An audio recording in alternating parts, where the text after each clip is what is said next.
This is the Ring of Honor, a.k.a. Shane T, boy, the baddest champion you ever seen, boy. This is Mr. Anderson. This is good old JR Jim Ross, and you are listening. You're listening to Knockouts in 3 Counts. Cover!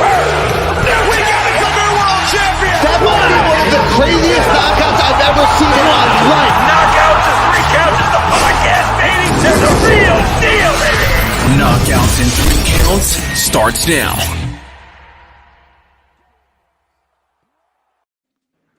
Whoa, what up, though? It is another Tuesday. This is Knockouts in 3 Counts, and apparently I've got knocked out by a pair of AirPods, but I'm here, and this is a show, and son of a bitch. We are joined by a very special guest. We got the return of our buddy Chris Call from Last Call with Chris Connor. Chris, how the fuck you doing, man? There's a lot of news both on the wrestling and combat sports side of things. I'm doing well, and you got. Just to give your viewers a heads up, you guys are going to be on my show this weekend, and I already got a special guest lined up for the first half. You guys are going to be coming on the second half, so I'm excited. Hell yeah, make sure you check out Chris wherever you get your podcasts and all that stuff. We'll be talking a little bit more about this Vince McMahon stuff, and I want to know what you guys think, so let us know in the comments. Philly B, if you're in here, let me know you're in here, bro, and yeah, we got a lot to talk about. Corey J-Bone, how the hell are you? Doing well, man. Doing well. Ready to get this week, keep it pushing throughout this week. Put it that way. I'm excited for the pay-per-view this weekend, even though I feel like it's not getting a ton of buzz, I guess you could say. But other than that, man, ready for the weekend. Man, we've got pay-per-views, and I've got – my sister's going to be 25, dude. I'm getting fucking old. I'm really getting fucking old because not only is she going to be 25, she's going to hatch another nephew or niece for me too. So, damn it, dude. Look, man, before you know it, you're going to wake up and be 40. You're not even going to know what happened. You shut your mouth. I'm not you're even going to be like 30. Me. You're going to be like me under this cap, all bald. Hell no. My dad had hair until the day he died. You don't put that shit on me. It's coming, bro. It's coming. You don't put that shit on me. My dad had a full head of hair till the day he died. Corey can attest to that. My dad always had hair. And then at the end of it, he took such bad care of his hair that he had like the nappy Santa Claus beard at the end too. So I'm going to be all right. See, my beard is well taken care of. My shit is lined up nice. Shout out to Rosie at Jen's Barbershop. Don't you be putting that bad juju on me, sir. My bad. Philly B, look, I'm not hating on you at all, kind sir. You've already went the bald route. It's working out for you, you know? I'm just saying. Corey, I don't know, man. I don't know if you've gotten to keep up with much of what's been going on, but Chris, before we get into before we get into all this news and all that stuff, let everybody know what you've got cooking over there on your channel, dude, because you've been popping out interviews left and right, dude. Well, tomorrow on the YouTube channel, we got Jason Witt, who's going to be talking about his upcoming fight. He also breaks down what a lot of us, love about these guys. You know, he's a guy who actually has, a second job. His wife works. So we're going to detail into that. I got also lined up for our show when you guys come on Friday. We got Rashidi Ellis. He's going to be joining the Last Call on Anchor FM, and he's going to be telling us about what's going on, why he's now with the PBC, and he's going to be break down his big win and tell us about just the emotions of fighting for the first time in 2 years due to the legal hiccups with Golden Boy Promotions and PBC. So we got a nice little group, and I got working on here. We got from The Ultimate Fighter, Chandler Cole's going to be joining us next couple of weeks. And also, you know what? I'm going to spoil for the next week here on Anchor FM. We got Omar Figueroa. We got Saeed Salma. So, yeah, we got a nice little lineup cooked up here. And you know what? I got to say, Vo, I'm looking forward to talking with you guys this week because we got a lot going on with wrestling, with the Showtime boxing this weekend, and the bombshell, I guess, changing of a guard, which you're saying – you have good feelings about the new WWE ownership. What up, though? Well, I mean, I guess that's as good a place as any to start because, boy, if I had if I could ring the bell or had $1 for every person that's already hit me up wanting to know my thoughts and my opinions and what I think is going to happen with Vince McMahon and all this stuff, and Triple H being named the new head of creative. I mean, look, there's a lot to unpack with that. Let's see, what do you got, Chris? Can't wait for AEW tomorrow. Can't go, but I will watch definitely. Yeah, I definitely will be watching AEW as well. And speaking of AEW, I mean, I've seen tweets from Tony Khan where he's been like, I'm now the longest tenured CEO in wrestling. It's like, all right, dude. Like, he's not lying. He ain't lying. I mean, he's not lying. Get in where you fit in, sir. But just a little stuff like that's been kind of funny. But so as far as Vince goes, I mean, it was crazy when all the stuff first started coming out, because let's be honest, when it all first started coming out, it all sounded like just allegations and stuff. Like, okay, they said he had an affair with this lady, but the lady said that it was consensual too. But then you start hearing about all the money, and you start hearing about how much money we're talking about. And then you hear about that there's more than just, the paralegal that had come out, and that there's wrestlers that were involved and all the other stuff that's come out with it. And what was interesting to me about it is that, usually when it's wrestling news, you hear about it, in the wrestling circles, and maybe sports circles. But the fact that the Wall Street Journal was the one that broke all the news told you, like, oh shit, maybe this might be, something that you got to pay attention to, because it's, I mean, for the numbers that they were reporting, and now it's been up to about 13.4 million is the last number I heard of money that they found that's essentially hush money. I mean, I don't know about y'all, but I don't got $13.4 million. Vince must have been busy out there if he's got to throw out around $13 million just to keep some people quiet. He must have been busy, boy. You're not kidding. And then what's crazier about it, dude, is like, here's the thing. At first, and we talked about this on the show, which you can go back and check out in the archives. Like I said, if you're new here, make sure you hit that like button, keep the comments coming, and hit that subscribe button if you haven't already done so. But here's the thing. So when all this first started coming out, like I said, it was all allegations. But the thing is, anyone that knows anything about wrestling or has ever heard Vince McMahon talk in their life, I would say would probably agree with what I'm about to say. And I honestly thought he'd have to die before he gave up, full control of that company. I mean, let's be honest. The man's 77 as it is, and he was still running that shit. He was still captain of the ship. I mean, I thought. Go ahead. No, finish your point, Kyle. I didn't mean to interrupt. I just feel like maybe the beef had been in the slow cooker for a while. You know what I mean? But maybe it took a while for everything to kind of brew into this actual stew that it is now. But I feel like the pot's been in the roast for a while, or the roast has been in the pot. Oh, sure. I mean, this has definitely been cooking for a second. But the thing is, for me, it was like, okay, when he was still coming out on TV, to me, that was like Vince's way of saying fuck you to anybody that was, basically coming against him. But you saw how quickly that changed when the other stuff came out, because within hours. And, shout out to our guys that busted open. I never even put this into thought. That was all strategically done, because if you pay attention, when they put the announcement out that Vince was retiring, it was after 4:00, which is after the stock market closes. The next day, when they announced that Triple H is going to take over, well, look where they were last night. They were at Madison Square Garden. Hell of a time to announce he's coming back if you're going to get eyes on it. And especially when you've already got a sold out garden. I mean, there's just so many things of it. And in my honest opinion, and this is my last point, and then I'll let you guys all get into what you guys think. And Philly B and Chris and whoever else is watching, like I said, we appreciate you. I want to know what you guys think. I don't know, man. Something for him to go out like that and for there to be such a sudden change. Like, I'm not sure on Laurinaitis, and Chris, you may know a little bit more about that, but I mean, as far as Vince goes, he's completely out. Now, not only is Hunter the VP of Talent Relations, he's also head of all WWE Creative.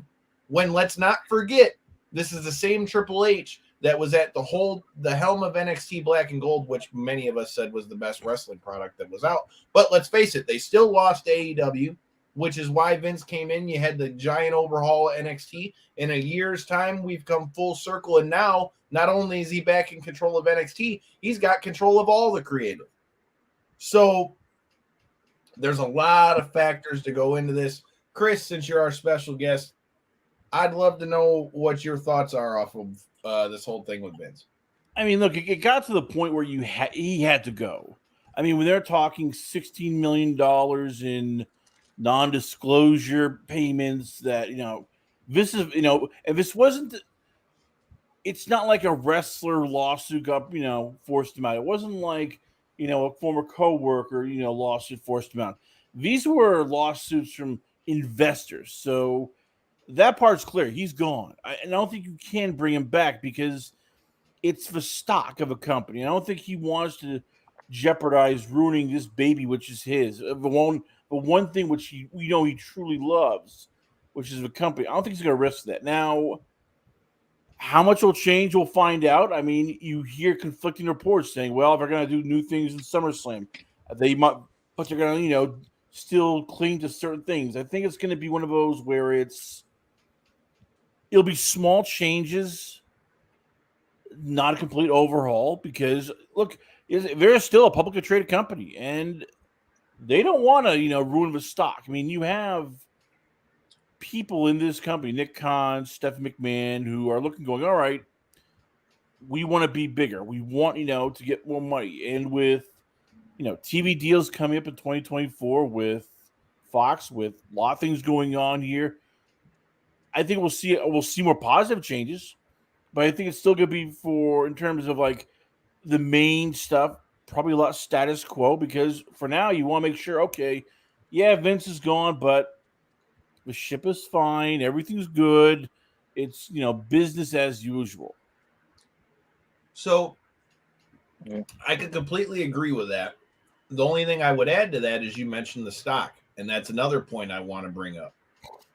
I don't know if you guys paid attention, but as soon as that announcement was made that Triple H was taking over all of creative, their stock went up $8, like within minutes of that being announced. Yeah. Not a huge jump, but I'm just saying it's something to think about when you're seeing stuff like that as soon as these kind of changes are being made.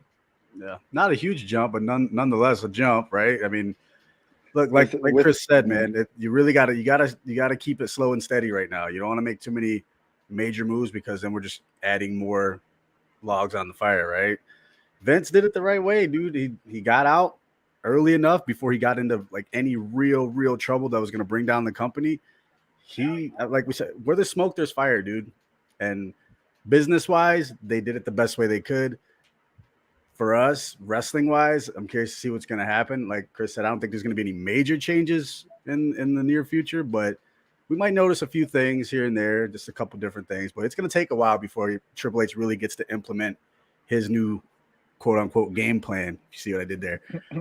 But we'll get there, man. And I'm hoping by the Royal Rumble, I don't think SummerSlam is going to be the big, like, let's see what happens. I think it's going to get past Survivor Series. I think the Royal Rumble WrestleMania seasons, we're really going to see, okay, what's Triple H going to do? What's he going to start trying to implement? What's his new branding going to be? Like, it's going to be a while. And I think it's going to cause frustration for us wrestling fans. But like we said, on the business side, you got to hold it slow and steady, man, and get there. So only time's going to tell. That's the biggest thing I've seen kind of been talked about since this is like, oh, hey, bring back the old style NXT as the main product now because Triple H is in the helm and stuff. And to your guys' point, I don't think that's going to immediately be the, impact that we see where all of a sudden things are just flipped on their head. They're signing guys, releasing guys and stuff like that. I don't think that's the move whatsoever. I think to your point, you kind of play what storylines are already laid out and what you've already got kind of in the works and stuff. And then from there, you start to implement, small, fractional changes that just make enough of a difference where you can start to feel the direction shift a little bit. And that would be the best direction or to take the company, in my opinion. I mean, and this is a place that starts writing WrestleMania the day after WrestleMania. You know what I mean? Like they already got, a footprint down on what they want, at least for the following WrestleMania. So who's to say it's not set in stone? We don't know, but like you said, small changes, minor changes. Only time's gonna tell, man. But hey, the changing of the guard itself is exciting, right? We never thought we would have seen it. Here we are, man. Yeah, it's definitely a crazy. Like I had kind of joked about it, 3-4 months ago or something at this point when the news had first kind of made its rumblings. I was like, oh, is Vince finally going to make his move? And both of you guys were like, nah, ain't going to fucking happen. Believed it. Ain't going to fucking Never happen. believed it. Well, I mean, that's another man. thing. Yeah, like, That's another thing too. I mean, like I was saying, I mean, yeah, I never thought it would happen, but I mean, that further drives home a point that I've been feeling like this whole time. And I mean, clearly, this was not just I decided at 77 I want to take a step down. This was a look, bro. There's no way to get around you being at the helm of this point isn't going to be a good thing. It was like, you better step down or you're going to start looking real bad, and so is your business. So like I said, I think that was probably his smartest move, man. I mean, you can't sit here and tell me that he would have went through all that. You know what I mean? Like, there's no way, dude. There's no way. Yeah, he didn't He stepped down besides he didn't step down by choice. It wasn't like something where he was like, I've reached that age where I feel as though it was probably the board. Like the board probably said, hey, look, this is about to get out of control, or has the potential to get out of control. You've done enough, and we're going to give you a chance to walk away holding your flag, or it's going to go real bad. So, like I said, I think he made probably the best choice he could. I wonder, now that he has stepped down and stuff, and there's less, I guess, general interest in the exposure pieces and stuff like what you had noted with, I believe it was the New York Times or New York Post or something she had brought up. But either way, I wonder if now that the expose pieces aren't as big, are they going to still continue to pursue the story, I guess you could say. Well, I think they are, and that's why I say I think them completely saying that he's removed from everything. I don't know, man. I feel like there's going to be something else that's going to come out, and like Joey said, man, WWE is smart enough to know when to announce things, and I would bet if there's something else going to come, WWE probably knows on the pipe. This is what they may know something that we don't already. Oh yeah, and definitely. It's going to come out, and if they do, then they're trying to get out ahead of it. So I mean, I just, like I said, for them to make that drastic of a move and make it public that quick, that that Triple H is taking over everything, don't think that was a coincidence, man. Yeah, I mean, you got to think they got a team that gives two shits about what goes on in that wrestling ring. They're worried about what the business is going to look like and what the image is. So that's what they're there for, man. Let me jump in quickly here because we haven't talked about this yet. Like HBO Real Sports is, they're doing their own Vince McMahon expose. It's already come out for people who were interviewed. Like, they have dirt, and they said this is like even worse than what we expected. So, yeah, it's going to get worse. I mean, I think everybody knows that just because it's a publicly traded company. So, as I said, you'll see things as they are right now. They're going to try to, push Vince out of the limelight. He's going to try to disappear as much as possible because you wonder, like, this could get ugly. And we're talking like, if they eventually have to maybe sell the company ugly because we don't know, like, how bad it is, what Vince did, how bad did he treat these people, like, what was he forcing him to do? I mean, this could get to the point where you might have stockholders go, we want more than blood. We want like a full wholesale changes. We want everybody associated with Vince out. Yeah. So I could agree with that in most of the senses, but I don't think, especially now that and this is just my opinion, but I don't think now that they've tried to get out ahead of it and they've already started to make the moves with Triple H and putting Stephanie back as the CEO and all that stuff, I don't know that it's going to get to a place to where they would have to sell the company. I mean, this already was being rumored for a while anyway, so it's not out of the realm of possibility. But based on this, I don't know that they would sell the company only because they've already removed Vince from it. And I don't know. I don't know that they would sell over that, but I definitely think, like we've all said at this point, it was definitely something to where, look, man, you have to get out of here because this isn't a good look. on the company having you around in any way, shape, or form. And I mean, let's be honest, and shout out to Philly B and shout out to our guys on Busted Open on Sirius XM, but he brought up a good point. Everybody wants to talk about how Triple H lost to AEW, but let's not forget, I think anybody outside of WWE would have lost to AEW as well with all the power that they've been bringing in. I mean, we're not talking about somebody who doesn't have the money to go get all the names that they've already gotten. Insert name here. Like they've already gone and done something that none of the other companies have really been able to do. So I mean, go ahead, Kyle. To your point, that's also Vince had a grasp on that. So Triple H could write and say what he wants to do. Hey, here's my vision for NXT, and here's who I want to bring in. But ultimately, it came down to the old man, dude. And now it's not. You know what I mean? So for the first time in 40 years, bro. Who knows which brings me to I wanted to kind of throw some stuff at you guys. I mean, you don't have to go into detail, but maybe just some quick yes or no's with the changing of the guard with Vince gone and Triple H in. One being like, you guys see Raw going back to a 2-hour show?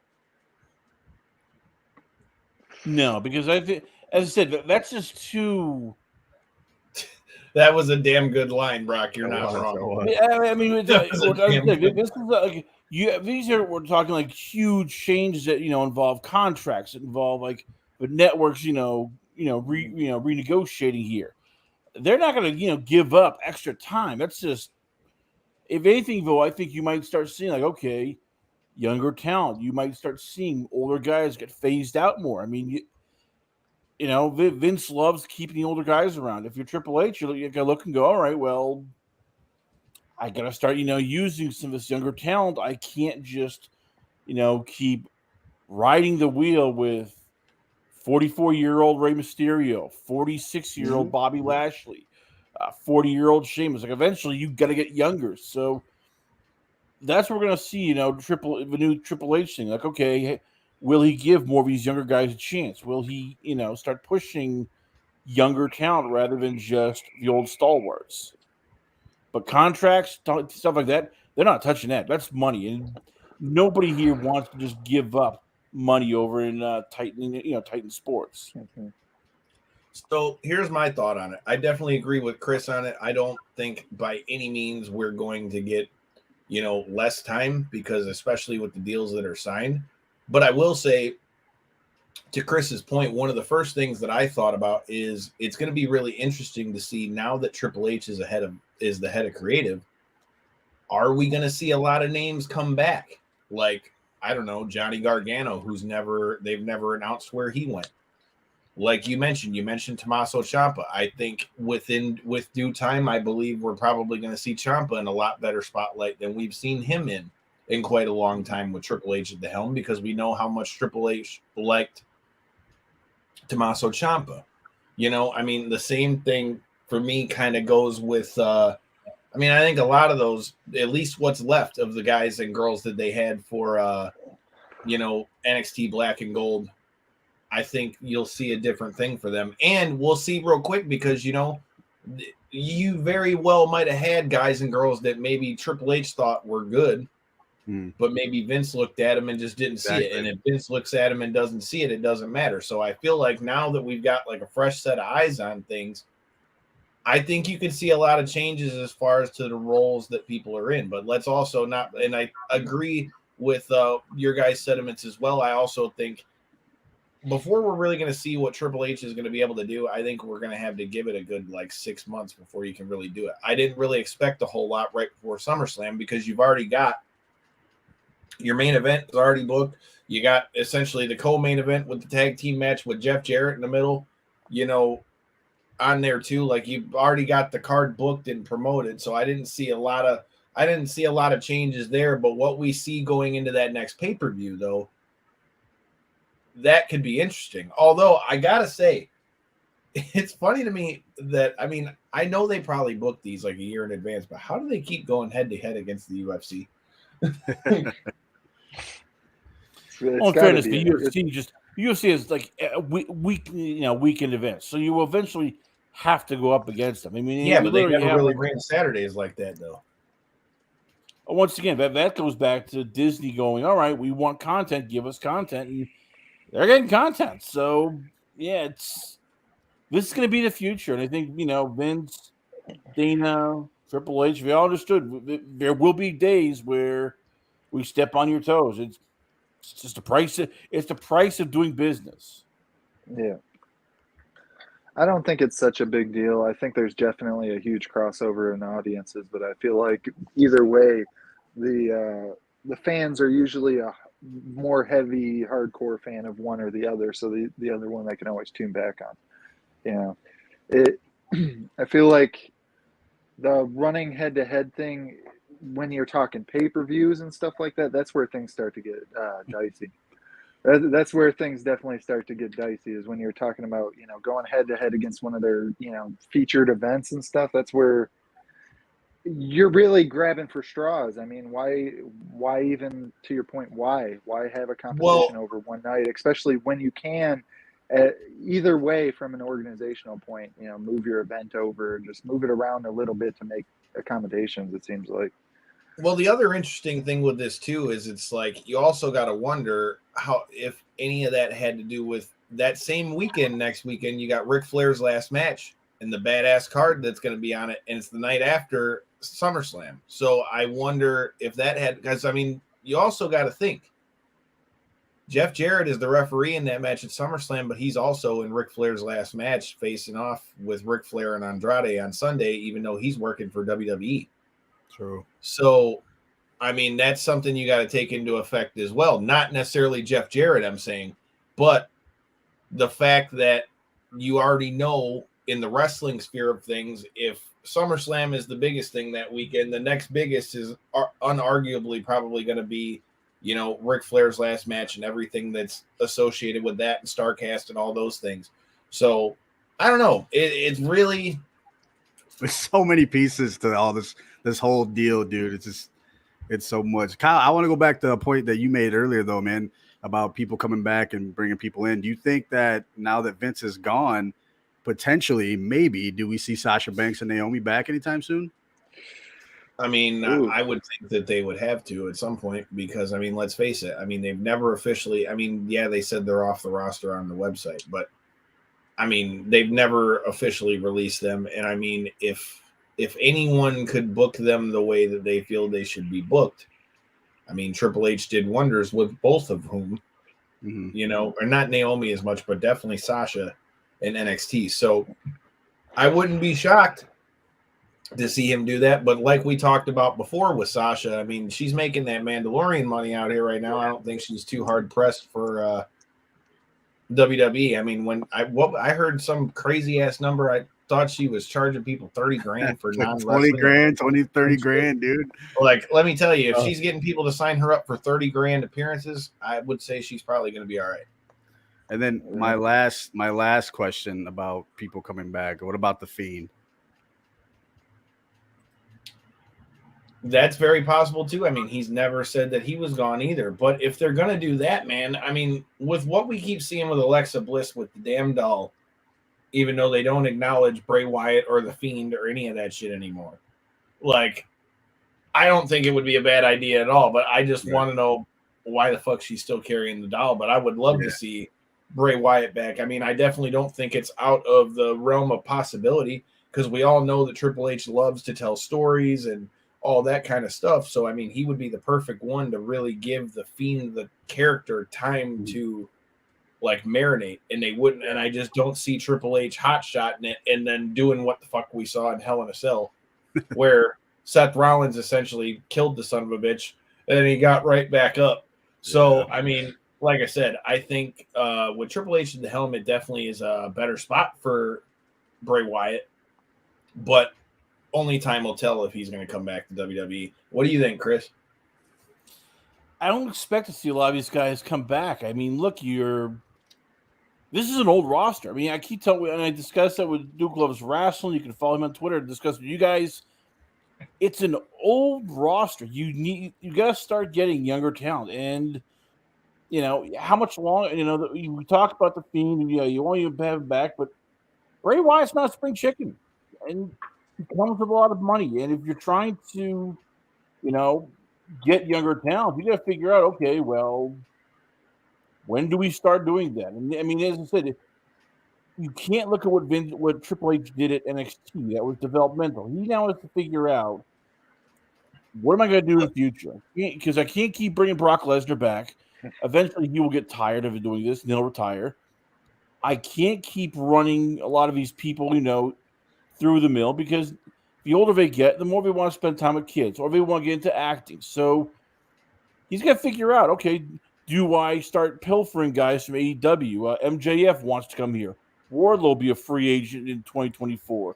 Ricky Starks. These are a lot of guys who wouldn't come over because Vince is there. Now all of a sudden they're going, well, we might try this. You got to develop, Braun Breaker. You got to, start figuring out what you're going to do with Carmelo Hayes. Like, you need to start going, how can I get younger and yet not keep just signing guys. Next thing you know, we have a roster that's bloated. We're back in the same position probably we were at a year ago or 2 years ago, where it was looking going, there's more people in catering than there is on Raw. True. So I completely agree with what you're saying as far as them continuing to sign people. But, this brings up a question that, Bren asked. Shout out to Bren. If you're new here, make sure you hit that subscribe button so you don't miss any of the good stuff we got coming here. We'll be talking more SummerSlam on Thursday with a friend of ours from across the pond, the beautiful Miss Sophia B. So make sure you hit that subscribe button so you don't miss it. But with that being said, the real question, who do you think that left WWE? Will they come back? I don't, not to jump in, but I don't think so, because I think AEW has done a great job of getting eyeballs up to this point so that there is not quite a level playing field in terms of eyeballs and stuff, on your product and stuff, but it's relatively close at this point.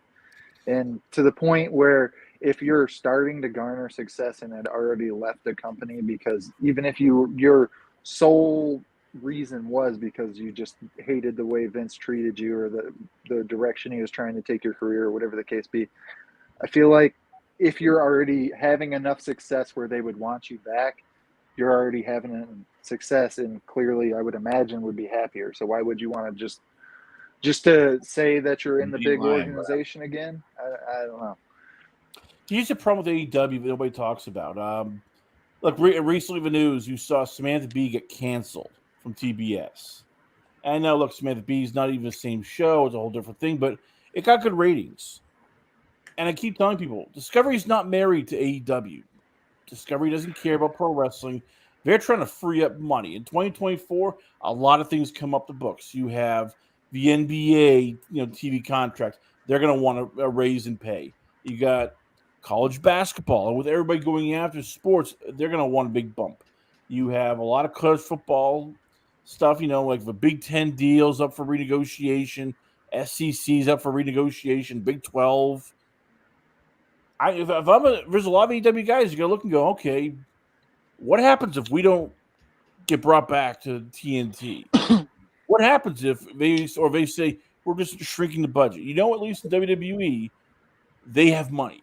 The networks are featuring them in a lot of stuff. You saw that at San Diego Comic-Con. You saw that during the NBC rollouts. That WWE is part of that branch. So, yeah, if you're Daniel Bryan, if you're MJF, if you're Wardlow, if you're even a guy like Miro, you're looking going, all right, I at least know the future stable right now in WWE. I'm not so sure with AEW, especially as we said, Discovery wants to cut $3 billion. You don't just do that by firing a bunch of people. You cut across the board everything. Well, Corey, in response to what you said, I don't know that, like with what Chris is saying, they're going to be cutting time and people wanting to go back to WWE. You got to realize in AEW they have the same problem that they have in WWE. I mean, they have a huge roster over there at this point. There's a lot of guys and a lot of girls who aren't getting to do necessarily what they want to be doing.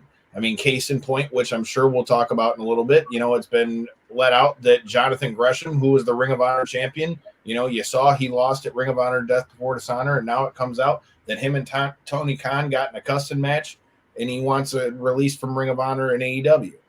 I think a lot of the names that you see that aren't on TV all the time like they were, there's a very good chance that some of them are going to want to go over to WWE, especially after the way Cody was treated when he came back. And now you've also got to take into account a lot of the smaller guys that are over there in AEW that may not have gotten a look while Vince was at the helm. We all know that Triple H is a lot more like passive when it comes to that part of it, as long as you can do what you need to in the ring. I think a guy like MJF definitely is one of the first ones you'd be wondering if he goes over there in 2024 when his contract comes up, because I think you're going to see a lot more people jumping ship back and forth than you'd ever think. Because, I mean, yeah, AEW is hot as far as, okay, they've got the buzz, they got the new kid on the block thing, you know, they're still new. But you got to remember, yeah, that's new as in, yeah, the show is doing well.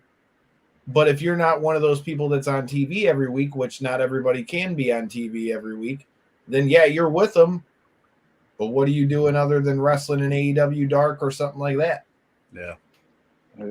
Hey, and WWE's always been the end all be all, you know, in terms of like where you want to be. Everybody wants to be on WrestleMania. Everybody wants to, you know, be an entrant in the Royal Rumble, stuff like that. So WWE's always been there. But I'll tell you what, the Mega Millions ticket is MJF.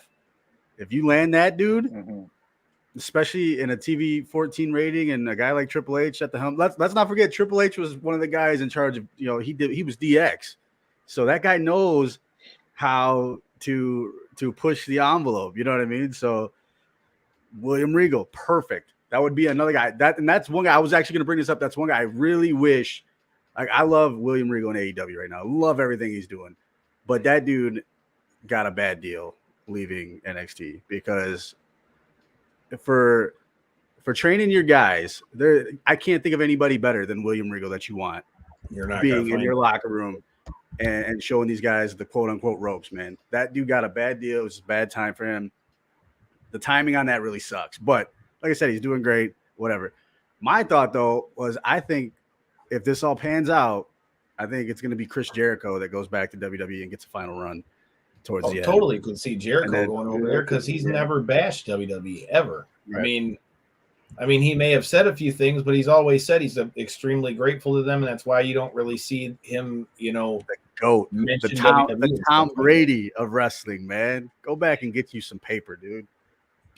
Phil asked, what do you think? I don't think Mox is going anywhere anytime soon, man, especially with him having the world title and stuff like that. I don't know that he's going anywhere. They're going to throw the Brinks truck at Mox, dude, to stay in AEW. I agree with you too, Brock. I think Samoa Joe got the hose on that one too, but I mean, I'm pretty sure that with the way they were treating him as far as him being in the ring, I don't think he's probably got much problem with being over there in Ring of Honor and having the television championship. Well, let's talk about, you know, we've talked about, you know, at length about the Vince McMahon situation, and anybody who's jumping in here, make sure you hit that like button. If you're new here, make sure you hit that subscribe button, share it with a friend, let people know what we're talking about. But J-Bone, you know, we went and got to hang out with Hockey Town's one of Hockey Town's favorite sons over there at Circle 6. Shout out to Mike Javordian.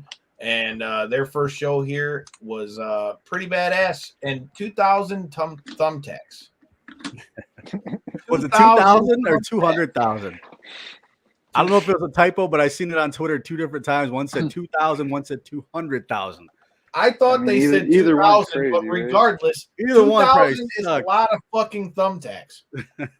It's a lot of fucking thumbtacks. Hey, if you look at our Instagram and all those things at KO3C Pod, you can see the past guest of the show, Masada, definitely got his fair share. And I mean, dude, they had like 2 big ass buckets full of the tacks in each corner. And then they just stood there, and you can see it in our reel. They're about to fight, and they're just dumping the tacks all over, dude. Like, man. Yeah, anytime there's thumbtacks or sharp edges anywhere in the same ring as Masada and Schlack, you know you're in trouble, dude. That's bad news all day. Devin's bringing up the point. Shout out to Devin, one of the original 4 horsemen of this show. Don't just gloss over the Discovery thing, because let's not forget what happened to WCW. He's not wrong. Yep. Yeah, but I feel like times have changed so much since then. Like, I feel like AEW genuinely has enough of a following where they could just offer a $5.99 a month streaming service on their own. They might not be able to garner as much money as they were from TV contracts, but I feel like they would definitely be able to keep the ball rolling for a while until maybe they were able to get back, with a TV network. But I feel if like they were to go down to a times streaming have service changed after so the much. way they come out, it would be a bad look for them, I feel like. Yeah, but what I'm saying though is times have changed so much since back then, where it truly was, if you weren't on one of the 30, basic cable provided channels, you weren't getting viewership. Like there was no nowadays people will spend money on something just to watch. Like me with the bare knuckle thing, I pay every month just to watch bare knuckle, and I'm a happy customer at the end of the month. Take my $3.99 or $4.99 or whatever the hell it is. Yeah, but that's I get what you're saying, but I started to jump in here. But it's easier said though when you're not paying guys a lot of money. I mean, you're paying, CM Punk around anywhere I've heard between $6 to $9 million. You're paying John Moxley $6 million. You're paying, the Young Bucks, Kenny Omega, Pac. You're paying Jericho. They're all over $1 million. So I don't think the streaming will work because eventually, McMahon's are businessmen. You need to make a profit. This isn't one of those things where you can just burn money. Even the UFC, they at some point they even said, okay, we were ready to go under unless we start turning a profit. So I think without that, TV deal from Warner Brothers and TBS, TNT, they're screwed. They might have to go under because they just can't afford people. But I feel like that was the whole big thing that made them stand out compared to every other wrestling organization, is they did have the financial backing with the the Khan family and stuff like that. So I feel like maybe, to your point, I feel like maybe they wouldn't fund a waterfall forever, but they I feel like they definitely let a little bit of money go down the drain just to keep their baby afloat. Because it seems like in the beginning that's what made them stand out so much, was the fact that they were willing to spend the money to get the talent even before they had necessarily garnered all the attention that they do, to this point. Yeah, but you know what? That was before when they had a lot of guys under, not big contracts. Now all of a sudden it's changed. You've gone the full WWE route where half of that talent's from the WWE. They're all getting paid at least 6 figures to 7 figures. You had Warner Bros. I mean, look, in fairness, they didn't see this coming. Nobody saw the Discovery merger happening at the time. It wasn't being talked about. Once that happened, I think that's the game changer now, where they have to look and go, okay, the guy from Discovery who's in charge of this, he's doing the merger. He's not a fan. All the people we had are gone. It changes the thing, and I don't know if the cons want to sit there and go, all right, we might have to go another year, 2 years of just being a money loser, where if there's no TV deal in place, streaming services take time. I mean, it's asking a lot, and I could see them just going, you know what, we're just going to pack up. That's it. I feel like the footholds are too deep to just kind of pack up bags at this point. I feel like I say, they'd be willing to spend bags before they just pack up their bags, in my opinion. I don't think they'll just pack up, but you also got to take into account, they have said since day one, not that they wanted to be direct competition, but they've taken plenty of shots at WWE. And, we're always talking about the competition game. If you go from having a primetime spot on 2 different networks to not having a network at all, that's catastrophe. That's a catastrophe. Yeah. Bad look, man. Where would they go, though? Do you guys have I don't even partake in cable television nowadays, but where would they even go? Is there any ideas of That's what I mean. I mean, you could do something. What if HBO Max decided we wanted their their content to add to our library? Well, HBO Max is already working with AEW.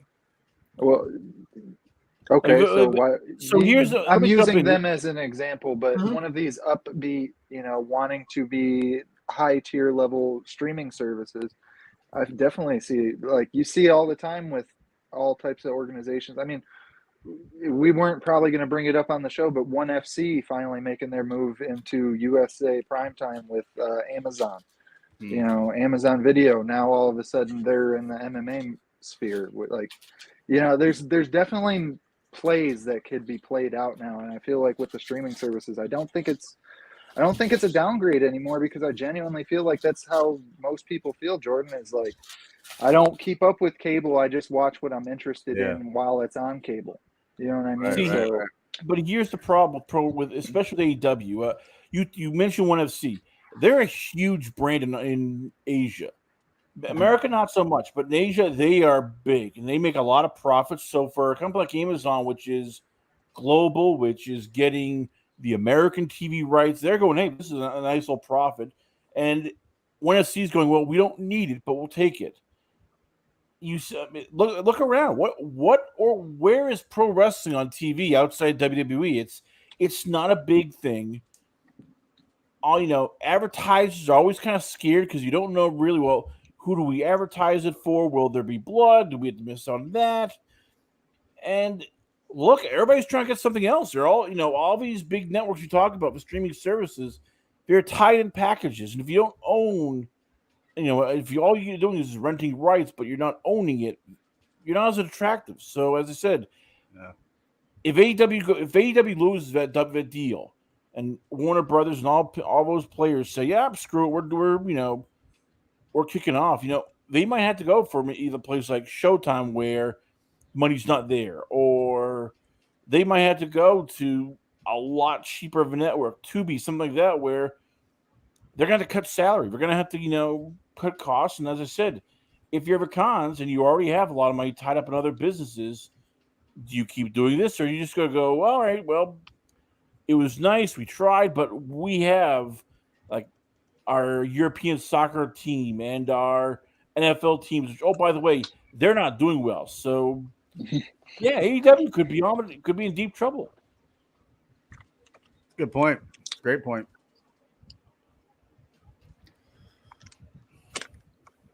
You're muted, Kyle. All right, my bad.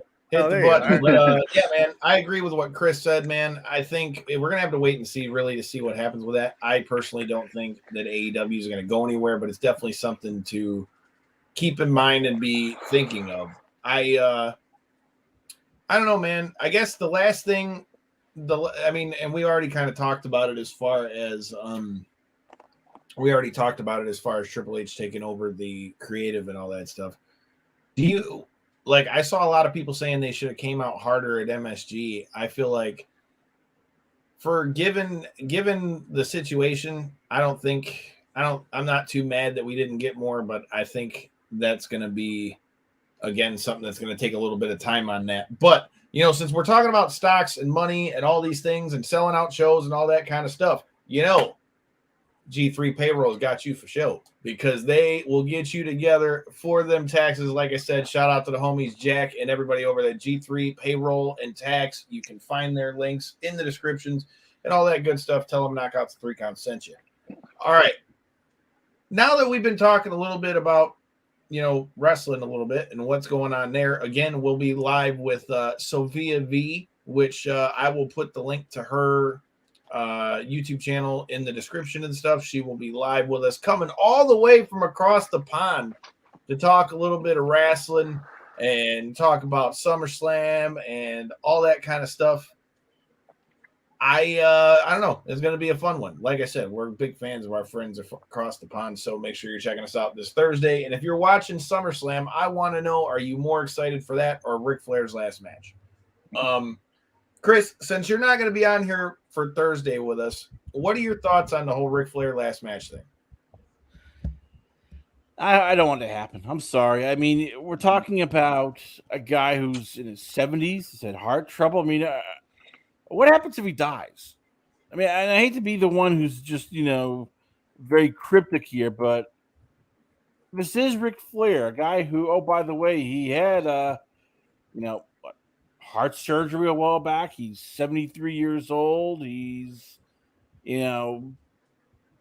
had trouble. He had, it's alcoholic cardiomyopathy. He's had kidney failure. He's had dialysis in the past. I mean, just retire.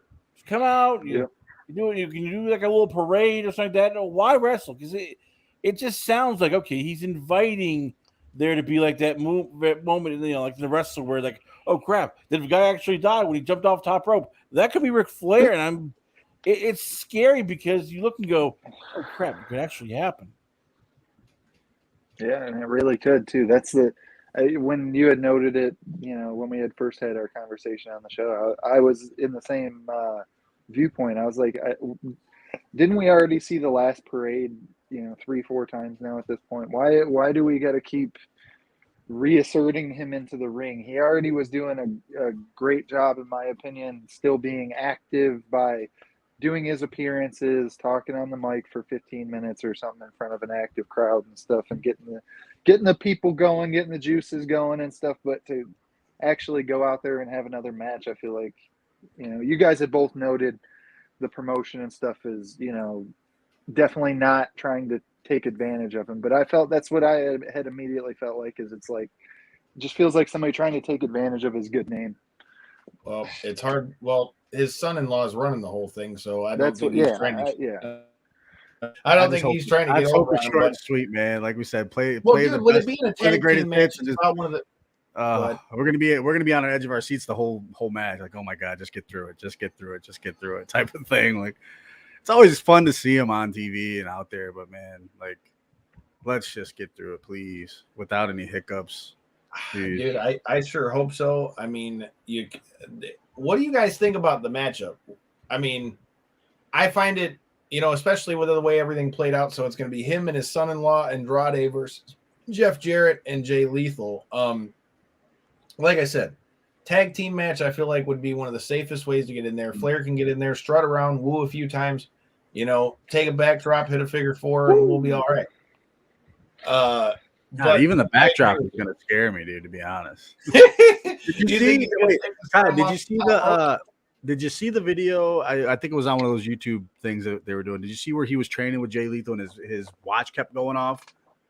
Like every time he'd take a bump, his watch would beep, and it had something. I guess it had something to do with his pacemaker thing or something. I don't really know. I didn't get the whole detail, but like he was pretty much taking the bump too hard, dude, and like his watch would start beeping like he fell.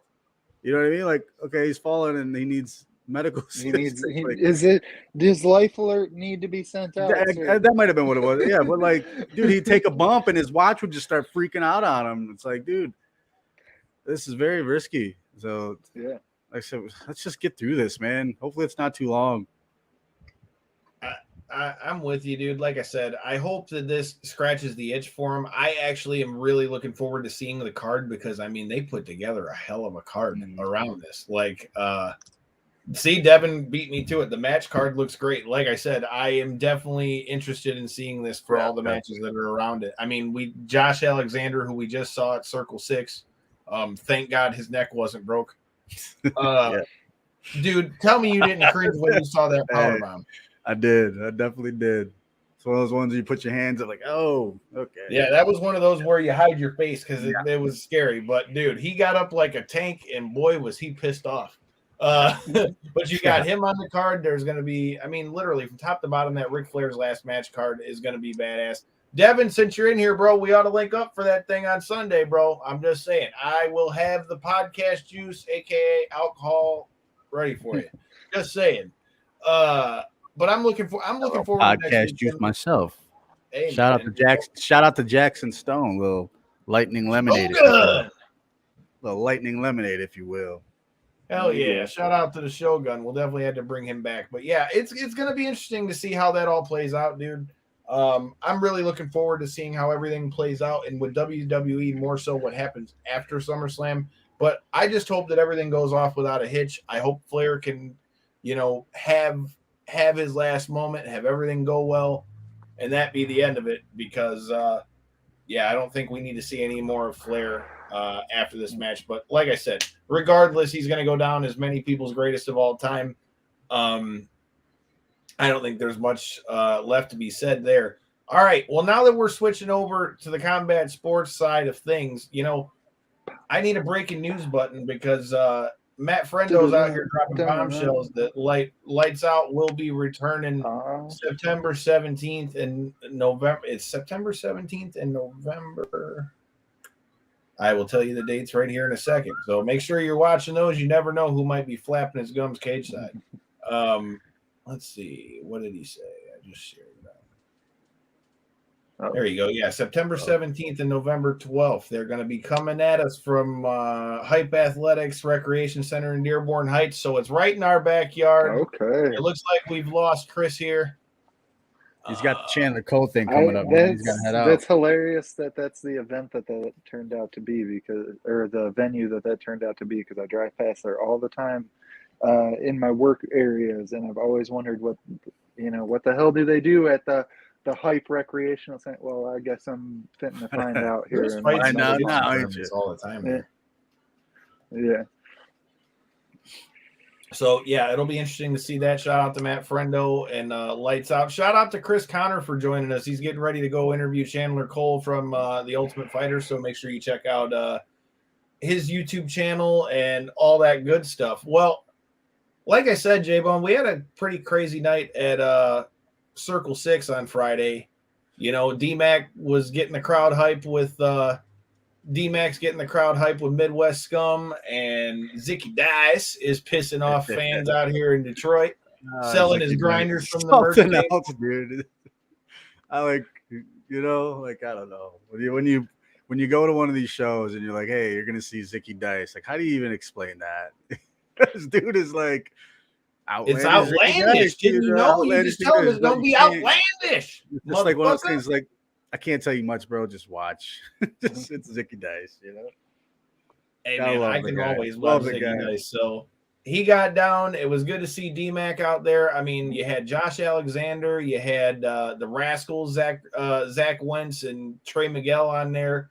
That secondhand smoke thing, Gregory Iron had some guy wanting to fight him out of the crowd. I mean, it was good times, man. I shout out to Mike from Circle 6. Definitely stay tuned, because he says they will be back here in September. Plus, I really like that venue. Shout out to the Jam Handy. Yeah, Jam Handy's cool, man. I mean, it's hot. I like that they had the four corners of fans going. But hey, what a nice little spot for a wrestling show. I dig that.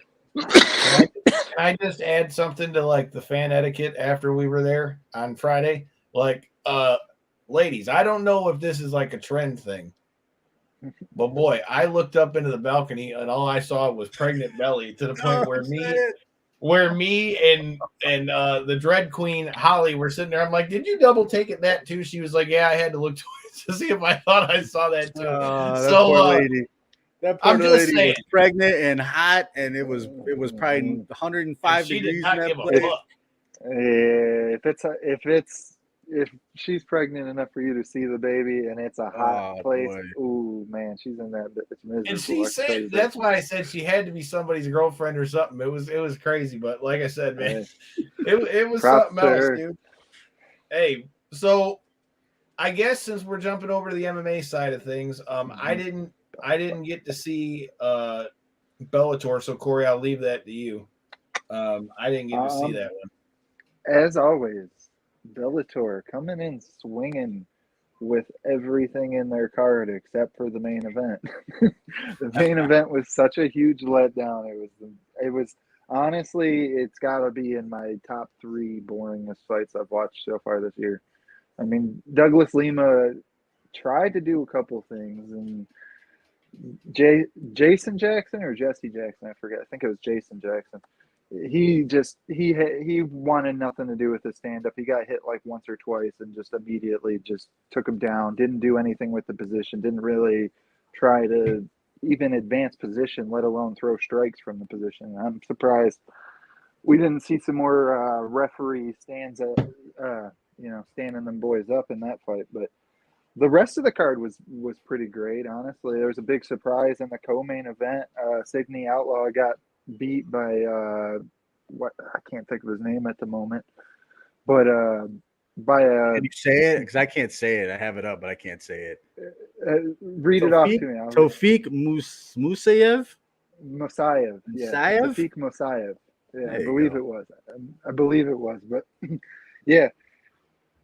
So now all of a sudden we may have somebody stepping in, because you guys may be, for those that pay attention to Bellator, because you have to pay attention because they don't give it to you to, just know. Sidney Outlaw was supposed to be scheduled in the main event against Patricky Pitbull or Patrici, one of the 155 champ.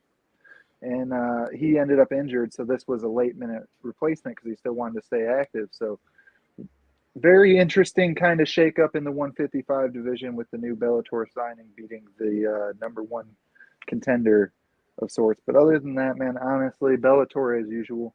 Couple good fights, but for the most part, that main event was just talk about a letdown. Well, now that Sydney Outlaw is out, I mean, why don't we just pencil in Outlaw versus Jury 2? That's what I want to see. Fuck that. Right. Yeah. Run it back. Run it back. Idea.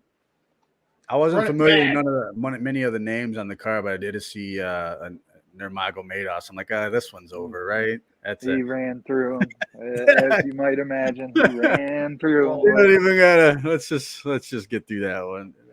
Talk about fights that didn't go. I believe that's Umar Nurmagomedov. Just a note while we did bring him up, he is actually a very incredible striker, and he relies more heavily on his striking. So he's definitely a more of the entertaining Nurmagomedov fashion. He's not just relies on getting people down and wrestle fucking them. He actually is very he's very good at everything. See, Devin, my sayings wear off on more than just you.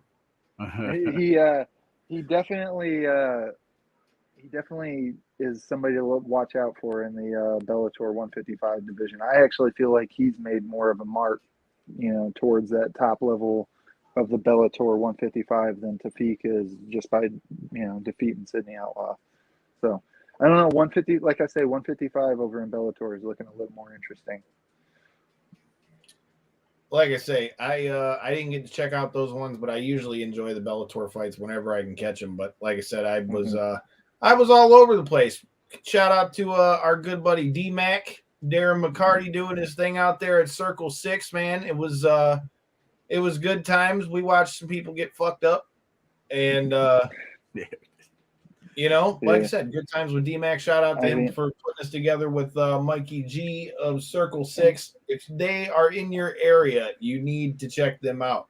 And I really can't blame you for missing Bellator on this weekend because of the fact that you had noted there's just so much combat sports. I mean, whether you were keeping up on, on my end, I'm keeping up with all the fights. I mean, XMMA, I had noted them last week. That card ended up performing. It was definitely worthwhile. If like I had noted, it's on YouTube. Go back and watch it. Support these guys. They're hit that subscribe button. Yeah, they're doing good work over there. But you had Bare Knuckle as well on Saturday. I ended up tuning into that on Sunday because I was busy watching XMMA at Saturday night. But it was an all around solid weekend of combat. I feel like the UFC London card this time didn't have that same oomph. It didn't leave me with that same feeling at the end of the card. I don't know if that boiled down to the main event kind of playing out the way it did, unfortunately for Tom Aspinall, or if it was just a accumulation of less stoppages, more decisions, maybe not as much hype around some of the fights and stuff like that. But I don't know. How'd you guys come out of that UFC London event feeling? Look, I'll tell you, all got fucked. So. Look, I'll tell you, I got up, I had breakfast, I was like feeling good. I'm like, all right, dude, we got some UFC at noon. Yeah. Hell yeah. And you know what? I snoozed right through the fucking prelim card because it was horrible. But once the main card came on, man, it was pretty good. I mean, Meatball Molly McCann looked great. Meatball Molly McCann is a good fucking time. The crowd was ridiculous, wasn't it? I feel like that'd be a blast. Yeah. Dude, I love the crowd. Did you see? So after, we'll get to the Patty fight later, but after Patty, spoiler alert, won his fight, she's running around in the crowd with a fifth of Hollerhead, just like slamming it like, with the wig on. Just like who allowed this? Who okayed this? Because if I support like that in my life, well, everybody needs Molly McCann. I can almost guarantee you it wouldn't have been approved if it was not a Hollerhead bottle being widely displayed on the broadcast. Because if I run around with a fifth in the arena, it's it's frowned upon for some reason. If Molly McCann does it with Hollerhead, it's fine. I love the fact that after when she immediately gets out and takes a shot with Joanna and Michael Chandler, and Michael Chandler just looked like he just had absorb the moment. He's like, I'm finally on the big stage. They want to take a shot with me. Like, it was just like, you could tell his level of excitement was there. Yeah. Like, internally, it was that was great as well. But I don't know, man. I feel like, to your point, the prelims, there was only really two standout performances in my eyes. Nathaniel Wood did great, and then Jonathan Pierce did really good against Amir Marcani. But other than that, man, to your point, prelims kind of just coasted by. I could see how someone may fall asleep to them. But the main card, I feel like the biggest thing that stuck out with me is, man, is Gus really done like that? Oh, boy. Like, that's what, like, that was rough. I think everybody who's a hardcore MMA fan likes Gus, right? He's always done nothing but, talk great about his opponents that aren't John Jones, and really he doesn't even bash him. He just says like the steroid allegations and shit like that. But other than that, he's super respectful. He goes in there, performs at his best, and a lot of times, has really shown out in some dominant striking performances against a lot of guys. And to see Granite Nikita Krylov looked really sharp in there, man. I don't know if it was, dude. Yeah, he looked really fucking sharp in there. So I don't know if it was just Nikita Krylov, doing his thing. But Gus looked flat, man. He looked like once he got hit early, like he basically got knocked down within 15 seconds or some shit. And he just immediately looked like he was in not like defensive mode. He was in like don't hit me mode, which is a different thing. He wasn't like, it was like a timer that was just kind of ticking down. Yeah, like all right. It reminded me of like when you see Cody Garbrandt get hit bad and he's like on wobbly skates, he's like moving back, and it's like, man, if one more touches him, okay, we only need one more punch here. Yeah, and then sure enough, that down goes Gus, and it was like, I don't know. I was hoping for more, but I was definitely worried that was what we were gonna see, especially coming off of the Verdum fight years ago and stuff. And I feel like it was the same type of deal then. He just looked like he was kind of flat in that fight and got outworked. Yeah. And man, it's just sad to see these. It's the name of the game with fighting, but these legends, man, they sure do fall hard, don't they? They do. That's for sure, man. You're not wrong, man. I mean, like I said, and you got to also take into account the style that everybody's fighting. Kathy, we haven't seen you in the stream yet. We want to know what you think about UFC London. Shout out to Kathy. Shout out to Twisted Tumblers, all that good stuff. We appreciate you. I don't know, man. I mean, let's be honest. The story of UFC clearly and far away was Patty Pimblett, and shout out to Greg. We're talking about my parlays. This sumbitch bet on all the English people and won what, $3 million, $4 million, but he also bet $3 million. So, like, if I had $3 million to bet, I'd bet on all the ones that I know are going to win. But damn, I'm not mad at you, kind sir. Get your fucking money. I forgot who. I think it was Brennan Schaub explained it though, that somebody like Drake, let alone with the pockets that he's got, but if you ever notice, all these bets that he's posting up are always through the same company, and that's because he happens to be sponsored by that company. Check out Twisted Tumblers. So, is he he's even probably gambling? Got an insurance of some sort, doesn't he? Is he even really gambling his own money? Mother. Hey, shout out to my boy Hands, man. He won like it was 13 or a 15 leg parlay, dude. Hey, man, there you go. I hope he bet more than $2 on it, because if you turn something like that on a $10, he did real well. We'll racks. There you go. Nice to see. Glad to say. Shout out to Hands. We'll definitely have to link up, man. Before we jump off UFC London, though, I mean, or at least dig more into this Patty fight as well. I feel like also like Patty did such a great job at, once the second round had started, he had realized what Jordan Levitt was great at and tried to completely flip that on his head. The way that he was able to lock down that arm and gain that submission at the end, that was dirty.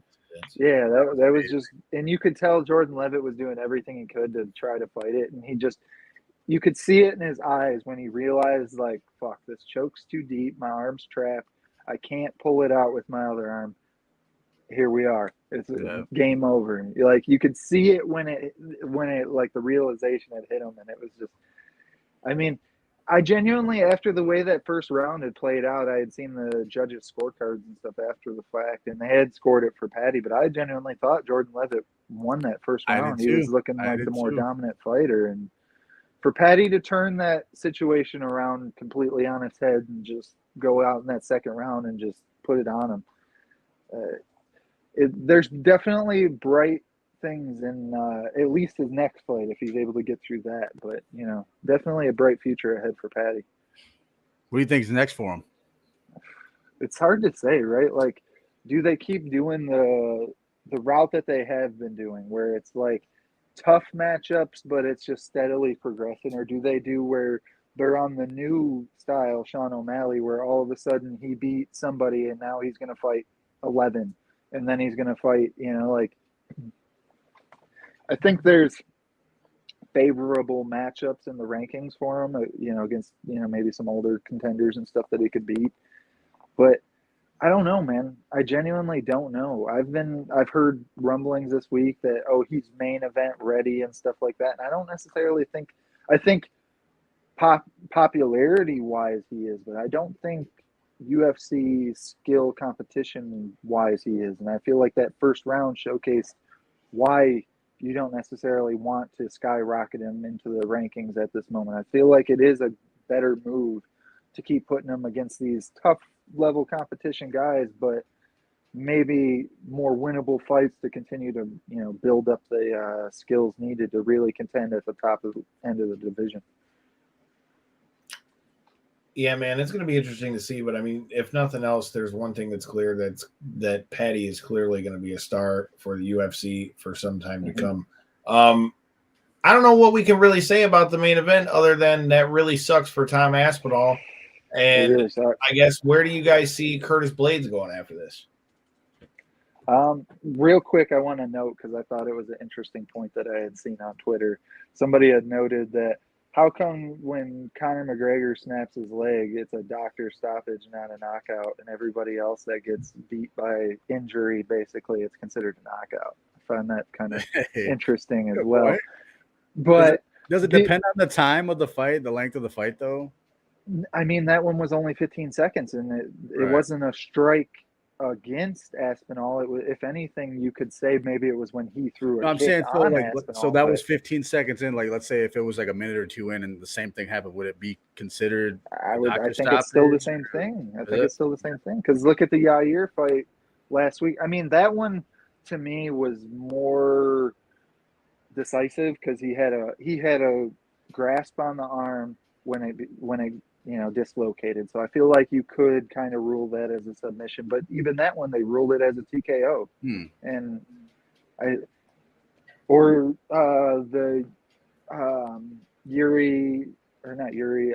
Jan versus Rakic fight that just happened a couple months back. Same type of deal. That was ruled as a TKO, even though he had just stepped back and blew his knee out. There wasn't even a strike that, you know, caused the issue. But to digress on that point, I feel like for Tom Aspinall, it's the best case scenario where you could have lost that fight. You know, like you didn't lose any fans, you didn't lose any momentum. If anything, you just get to take a little bit of time, heal your injury, come back, and hopefully look just as good in your next fight. I mean, I'm hearing it's an MCL. If that's the case, it's, you know, with modern medicine and stuff, it's not as bad as an ACL and stuff like that. So that's at least good.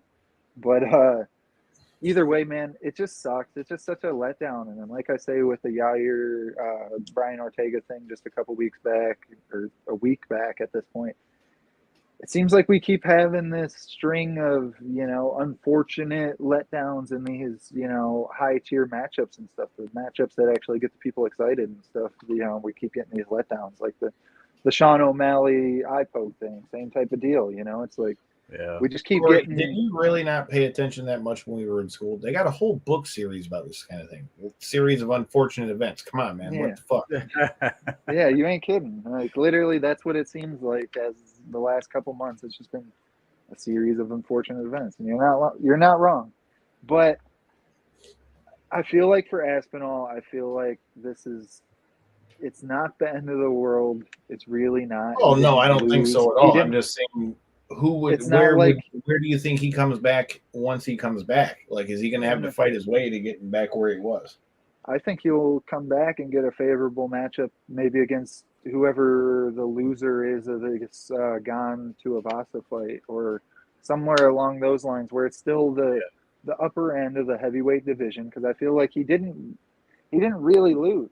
You know, he injured himself, and it wasn't even like a bone snapped or something. He just stepped backwards. You know, it wasn't anything I felt like the opponent did. It was just unfortunate events, you know, and so I feel like he'll still carry the momentum. It's just how much time does it take to heal from the injury and rehab and get back to a point where you're comfortable enough, because he was rifling that fucking kick in there, man. There was no joke behind that. All the strikes that he threw were vicious and stuff, and coming back from injury isn't always the easiest thing to, you know, be able to put that full momentum behind your strikes again, especially with that being, I believe that was his rear leg, you know, his turn in leg. So do you we'll guys? see, man. What about Blades though? Do you think that, if anything, was it enough to get him a good crack at the top contender, maybe the winner of Gane? Well, And I think that's what at this point, I think Blades is already kind of at the point that regardless, they weren't going to really have him out of a number anywhere lower than maybe a number 3 fight at this point. Because I mean, we've talked about this before. Heavyweight's not exactly very deep, and now the fact that he came back out and knocked out Dawkins, had he come in there and beaten Tom Aspinall right up quick, I think he would have been the winner of, you know, what happens with Ngannou and them. We still got to see where Stipe plays out too, but I don't think that Curtis Blades is going to be too far out of. So you think Curtis Blades gets the winner of Gane and Ty, and then Aspinall would eventually get the loser? I feel like that would be the perfect title matchup eliminator for both of them. Yeah, I feel like it'd be the perfect matchup for both of them. Maybe not for Aspinall, because honestly, I feel like to fight somebody coming off of a loss once you've built your momentum and are trying to work your way into a title fight, maybe not. Maybe he does deserve the one that doesn't get picked out of the John Jones Stipe thing or something along those lines. But I don't know, man. The heavyweight division right now is so interesting with Ngannou stepping out. You got, like I noted, this Tai Tuivasa Gane fight as your headliner in just a couple weeks. It's interesting. Everybody knows the big 2 players, I guess you could say, in the background are Stipe and John Jones right now, and we're all waiting to see, do they get matched up? Are we waiting for Ngannou to come back, and then is it going to be Stipe or is it going to be Jones, and then who's left to play with who type of shit? You know, the top end of the division is very interesting, and I think the best thing Curtis Blades could do, I know he had mentioned he wants to just kind of wait it out and see, you know, he had risked his number in this fight and feels as though he's deserving. But unfortunately, with the way that fight played out, that's not how it works. And you didn't really risk anything because essentially the fight didn't happen in most people's eyes. And so I feel like he does have to take a fight against, you know, the top level competition again to work his way into a title bout.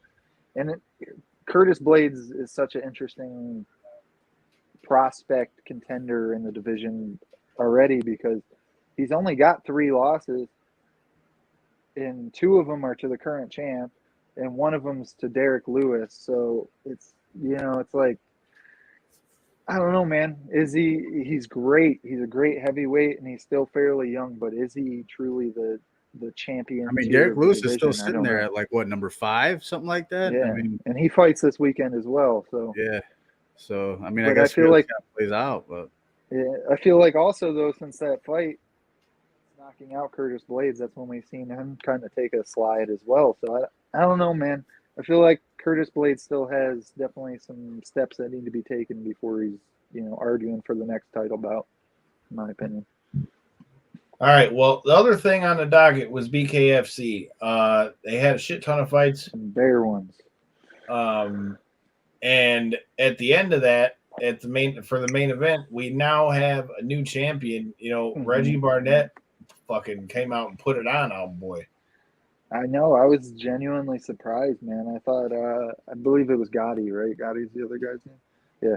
He definitely was super confident coming into it, and I could see why, right? Like Reggie Barnett has looked amazing in bare knuckle, and then he's also gotten outclassed a couple times, and it was not the case this last weekend, man. He came in there and just really put it on him, man. He looked like he had upped his game a couple levels, really. I don't know if it was just a matchup thing or what the case was, but he looked truly dominant. He said, "Fuck all that! I'm the champ now, bitch." Interim. We'll see. We'll see. Does Bedford come back? That's the real question.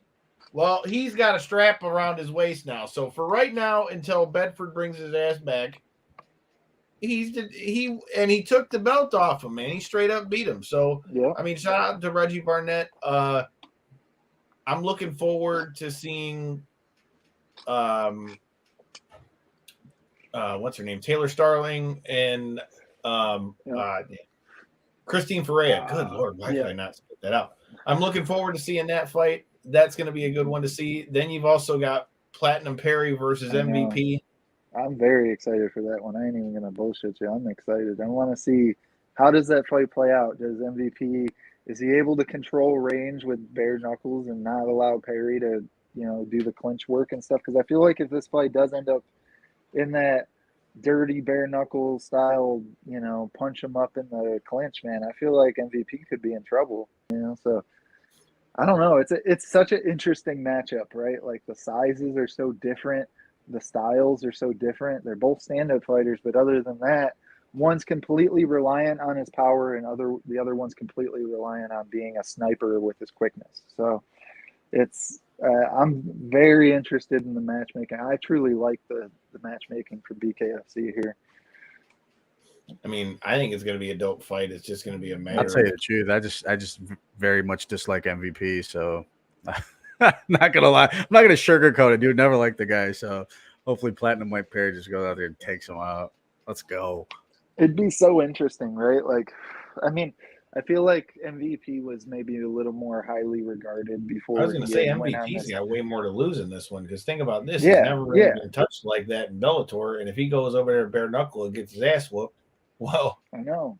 Well, that's what I was going to say before his most recent title push and stuff.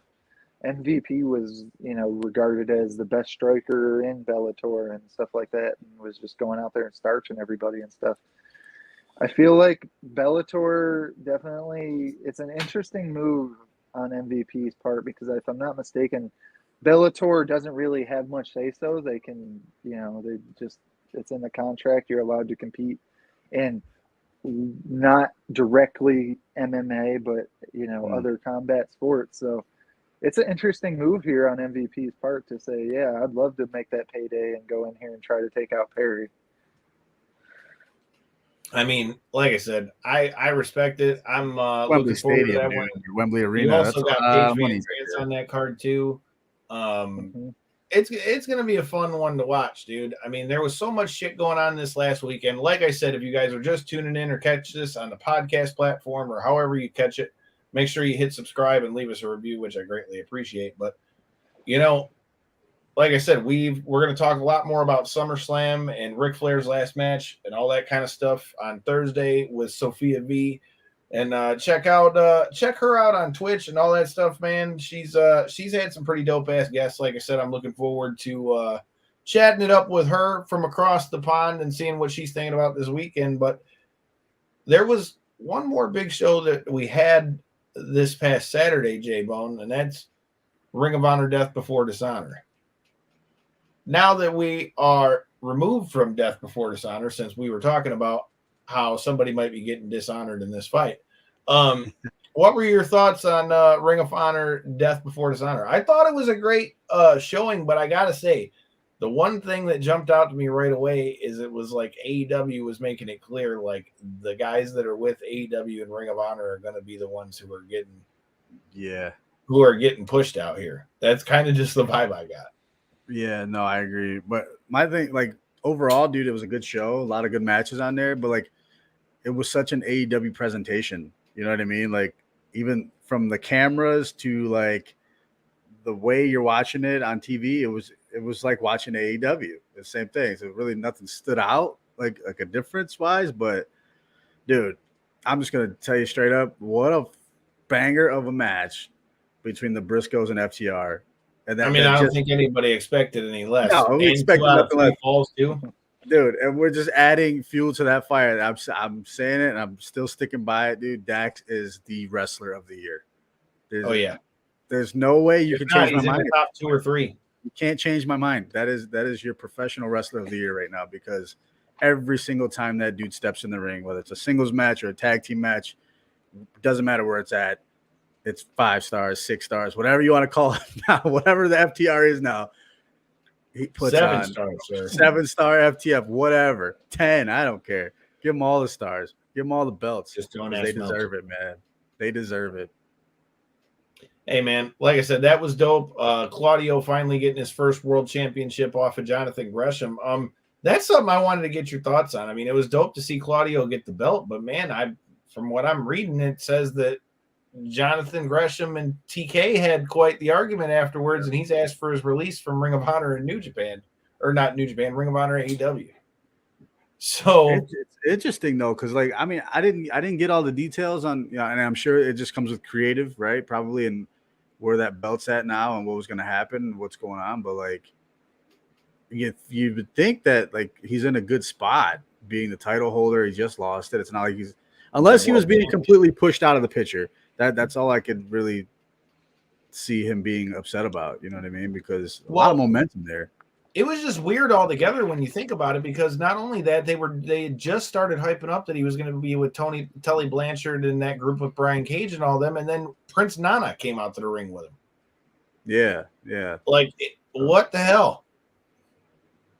Yeah. Like, that's what I was like, man. To change, man. You never know. You never know in the world of professional wrestling, dude. Things can change at the drop of a hat. So I hope he sticks around. I like him there. I think it's a good fit over there, and especially being the whole Ring of Honor brand. I mean, that dude's carried the torch through the pandemic for Ring of Honor. If you think about it, like, I'd love to see him at least. It just sucks to see him leave like that, man. Because, like, especially with him still being the champ. But I mean, like I said, yeah, we're gonna have to see more about what happened. But yeah, man, that sucks with Gresham. But I'm not mad. I'm not saying that at all to take anything away from Claudio either. Like, Claudio winning the title, I've sung that guy's praises till I'm blue in the face. Mm-hmm. So that deserves it. Exactly. So I'm definitely considering where he was, where he went, where now he's back, back and forth, dude. That guy put in the work, man. So yeah, like I'm not by any means taking anything away from Claudio. It just, like I said, now knowing that, it's crazy to see what was going on with that. But like I said, man, Circle 6 was a blast. Had a lot of stuff going on this weekend. We have got SummerSlam and the UFC on Saturday night, and my sister gets to make me feel even older on Saturday as well. So you're gonna wake up tomorrow and be 45, Kyle. Fuck you! Don't say no stupid shit like that. You'll be 45 tomorrow. Fuck you! Don't say no stupid shit like that to me. Like I said, hey man, I know it is. That's why I'm not trying to like wish it to like speed up. We're already going fast as it is. So, like I say, things are changing every day. You got to hit that subscribe button so you don't miss any of it from your boys here at Knockouts and 3 Counts. And like I said, if you checked it out, enjoyed it, leave us a comment, let us know, hit us up on social media, whatever it is. And, with all these shows that are coming out, I almost forgot.